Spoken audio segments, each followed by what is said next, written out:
صحت اور علاج کی ذمہ داری اٹھانی تھی، وہ سارے پچھلے 30 سال سے دیکھیں، جب دیکھو تو جی وہ چیک اپ کے لیے لندن جا رہا ہے، جب کوئی سنو تو جی اس کا پر علاج ہو رہا ہے وہاں لندن میں، کبھی وہ امریکہ جا رہا ہے، کھانسی ہے تو دبئی جا رہا ہے۔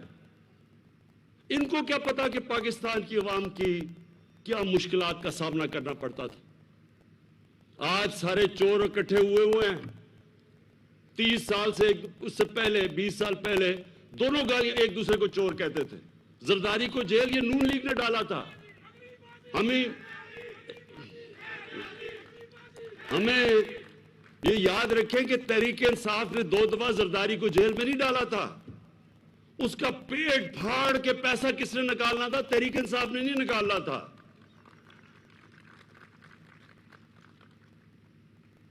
تو یہ لوگ جو 30 سال سے اس ملک پہ حکومت کرتے رہے، ان سے کوئی پوچھے کہ اس ملک کے بنانے کا مقصد یہ تو نہیں تھا کہ ٹاٹا اور برلا کی جگہ شریف اور زرداری امیر ہو جائیں۔ اس کا تو بڑے ایک عظیم خواب تھا،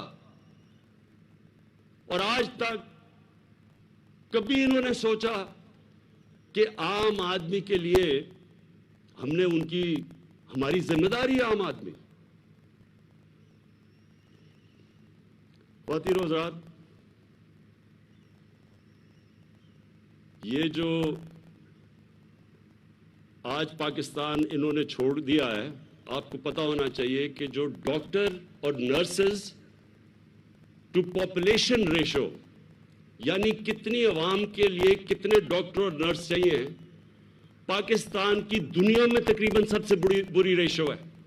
یعنی ہمارے ملک میں سب سے کم ڈاکٹر اور نرسز آبادی کے لحاظ پہ ہیں۔ ہمارے سب سے کم ہاسپٹل ہیں۔ جو ہاسپٹل ہیں بھی، آپ کبھی بھی ڈسٹرکٹ میں چلے جائیں، یا آپ فیصل آباد بیٹھے ذرا تھوڑے شہر سے باہر نکل جائیں، وہاں جا کے ڈسٹرکٹ ہاسپٹلز کا حال دیکھیں، وہاں نہ کئی زیادہ تر نہ ڈاکٹر ملتے ہیں نہ نرس ملتی ہے۔ وہ لوگ ادھر سے بھاگے آتے ہیں ڈویژنل ہیڈ کوارٹر پہ، کیونکہ وہاں ہاسپٹل میں لوگ عملہ ہی نہیں ہے۔ تو یہ ایک دن میں تو نہیں ہوا، یہ آہستہ آہستہ ایک ملک میں حکمران طبقے نے آہستہ آہستہ عوام کے لیے ایک پاکستان بنا دیا اور اپنے لیے دوسرا۔ تو میں آج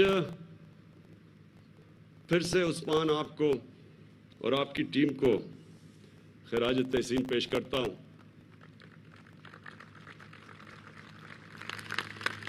بہت بڑا قدم اٹھایا آپ نے، اور انشاءاللہ آپ دیکھیں گے کہ اس سے اب آگے ہوگا کیا۔ مجھے وہ سندھ کے اندر ایک پارٹی کا لیڈر ہے، 13.5 سال ہو گئے، اردو بھی نہیں صحیح طرح بولنی آتی، بارش ہوتا ہے تو پانی آتا ہے، تو وہ کہتا ہے کہ ہم پیسے نہیں خرچ کریں گے ہیلتھ انشورنس پہ، ہم ہسپتالوں پہ پیسے خرچ کریں گے۔ تو مجھے یہ بتائیں کہ 13.5 سال سے روکا کس سے آپ کو؟ ذرا سندھ کے ہسپتالوں کا تو حال دیکھیں، جا کے دیکھیں تو صحیح، بیچارے سندھ کے لوگوں کے اوپر کیا گزر رہی ہے۔ آپ ابھی بارش آتی ہے تو پانی آتا ہے، آپ کو پتا ہے کہ لوگوں کی حالات کیا ہے؟ آپ کبھی گاؤں میں گئے ہیں لوگوں کے؟ پوچھا لوگوں اس کے اوپر کیا گزرتی ہے؟ اور وہ زرداری صاحب وہ چیک بک چوری کے پیسے سے آ گیا لوگوں کو خریدنے کے لیے، کبھی کسی کو پولیٹیشین کو خریدتا ہے، کبھی کسی کو خریدتا ہے۔ دیکھیں، میں اپنے پاکستانیوں کو آج یہ کہنا چاہتا ہوں، میں صرف پالیٹکس میں اس لیے آیا تھا کہ یہ جو 2 چور، یہ بڑے بڑے ڈاکو جو لوٹ رہے تھے، میں نے 25 سال پہلے جہاد ان کے خلاف شروع کی تھی۔ میرا مقصد ہی آنے کا یہ تھا کہ جب تک یہ 2 خاندان اس ملک کو لوٹتے رہیں گے، یہ ملک کا کوئی مستقبل نہیں ہے۔ جو بھی ملک کا سربراہ جب پیسہ چوری کر کے باہر پیسہ لے جائے، اس ملک کا کیا مستقبل ہوگا؟ میں نے تو دنیا دیکھی ہوئی ہے، میں نے تو مغرب دیکھا ہے، میں نے تو دیکھی ہے کہ خوشحال معاشرے کیسے چلتے ہیں۔ مجھے تو پتا ہے کہ یہاں ہم آگے بڑھ ہی نہیں سکتے تھے، نہیں تو میری طرح کے آدمی کو پالیٹکس کیا دے سکتی تھی۔ اللہ نے تو سب کچھ دے چکا تھا مجھے، سب کچھ میرے پاس تھا، نہ مجھے کوئی شہرت نہ پیسہ، کسی چیز کی ضرورت نہیں تھی، میں تو ان کا مقابلہ کرنے کے لیے آیا تھا۔ اور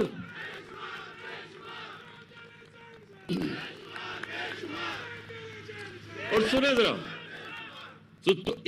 دو وجہ سے آیا تھا، ان کے ہوتے ہوئے پاکستان کو کوئی مستقبل نہیں تھا، اور ہمارا مقصد ہی اس ملک کو، ہم پاکستان کے ساتھ بڑے ہوئے ہیں، میرے ماں باپ غلام ہندوستان میں پیدا ہوئے تھے، ہم پہلی جنریشن تھی جو پاکستان آزاد ملک میں پیدا ہوئے تھے، تو جب تک ایک ملک اپنے نظریے پہ نہیں جاتا وہ ملک کامیاب کبھی بھی نہیں ہو سکتا، اور یہ ایک نظریے کے اوپر پاکستان بنا تھا، اسلامی فلاحی ریاست، تو ان دو وجہ سے آیا تھا۔ اور میں آپ کو ایک چیز بتا دوں کہ جتنا بھی میں نے دنیا اور ساری دنیا موقع ملا مجھے دیکھنے کا، یاد رکھیں ایک کامیاب اور خوشحال معاشرے کے اندر دو چیزیں ضروری ہوتی ہیں، سب سے پہلے قانون کی بالادستی، رول آف لا، اور اس کا مطلب پھر سے میں چاہتا ہوں میری ساری قوم اس حدیث کو یاد رکھ لے، ہمارے نبی صلی اللہ علیہ وسلم نے کہا تھا کہ تمہارے سے پہلے بڑی قومیں تباہ ہوئیں، کیوں؟ جب بڑا چور چوری کرتا تھا اس کو سزا نہیں ملتی تھی، صرف غریب چور کو سزا ملتی تھی۔ اور دوسری چیز جو قرآن کی آیت ہے، امر بالمعروف، تم سب سے عظیم قوم میں نے پیدا کی ہے دنیا کی امامت کے لیے، کیونکہ تم اچھائی کے ساتھ کھڑے ہوتے ہو اور بدی کو ختم کرتے ہو، برائی کو دباتے ہو۔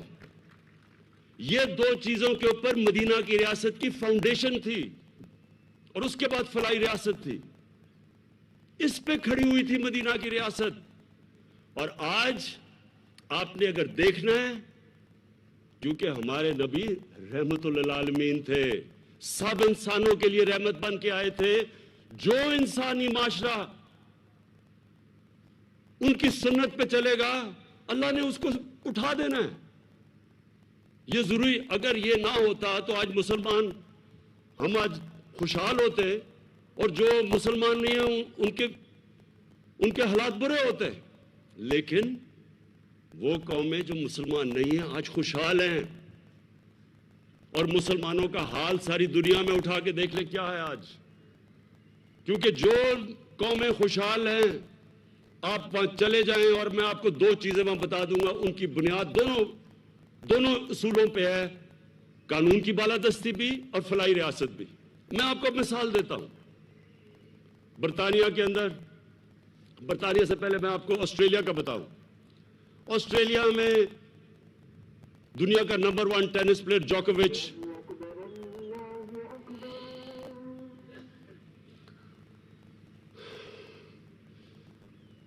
اذان کا انتظار کر لیں کیونکہ میں نے بھی آپ سے اپنی بڑی سخت باتیں کرنی ہیں۔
ناظرین، فیصل آباد ڈویژن میں نیا پاکستان قومی صحت کارڈ کے اجرا کی تقریب اس وقت جاری ہے۔ وزیراعظم عمران خان تقریب سے خطاب کر رہے ہیں۔ آذان کے لیے وقفہ کیا گیا ہے کچھ دیر کے لیے جب تک آذان ہو رہی ہے۔ آذان کے احترام میں وزیراعظم عمران خان صاحب نے وقفہ کیا ہے۔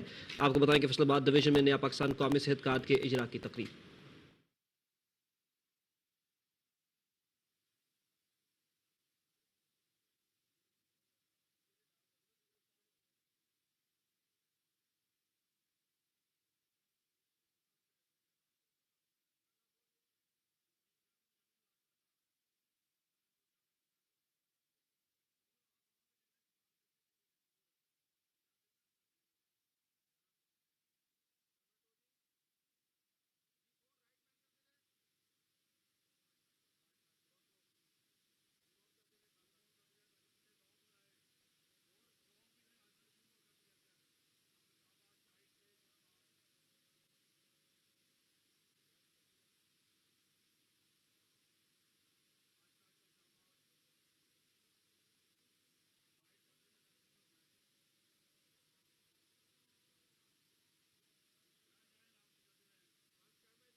تو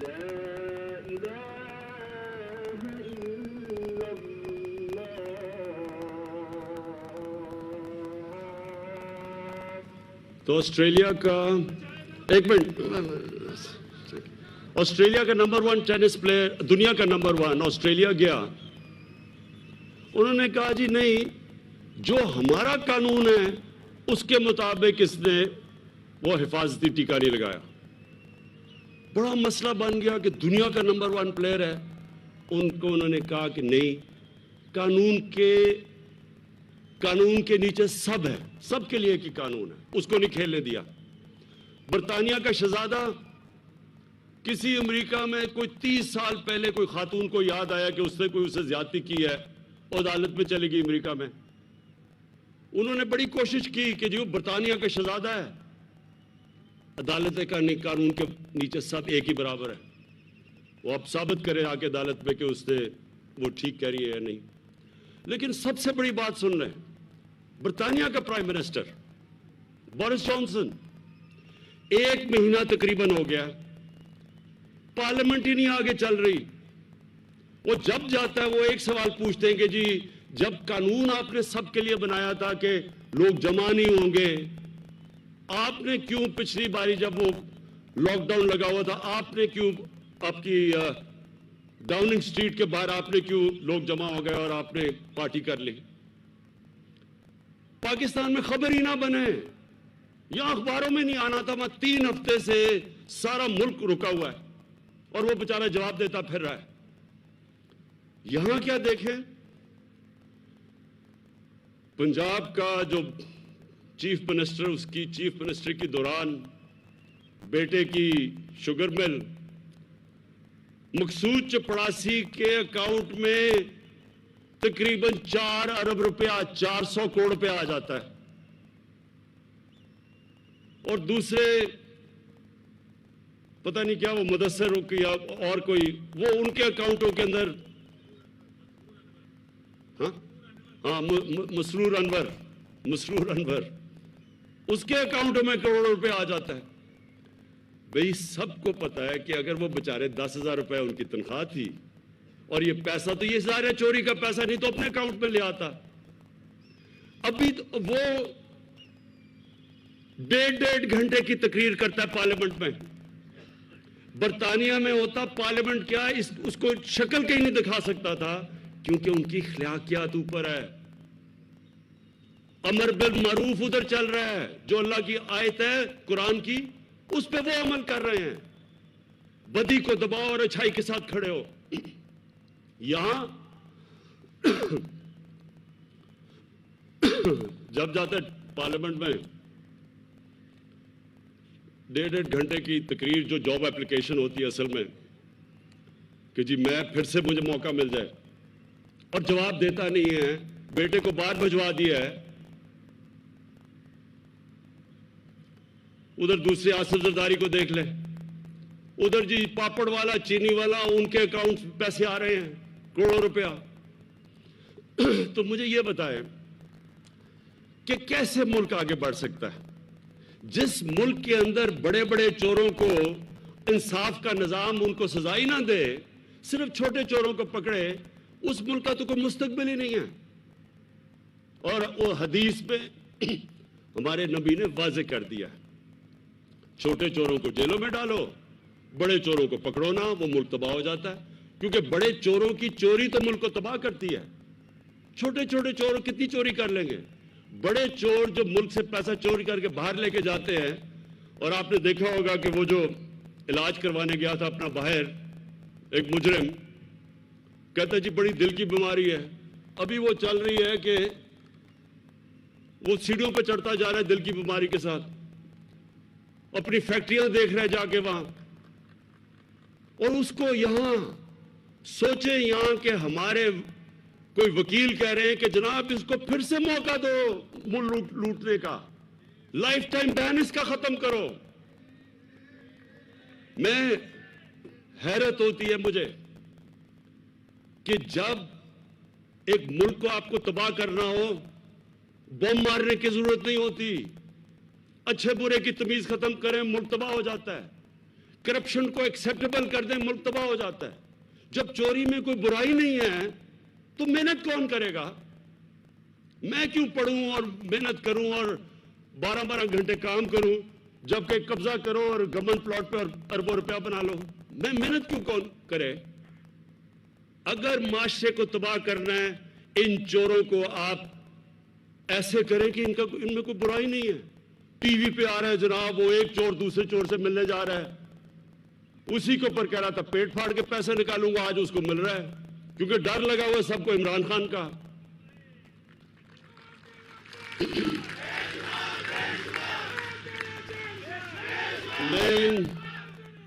میں ان ڈاکوؤں کے ٹولوں کو ایک آخر پیغام دینا چاہتا ہوں.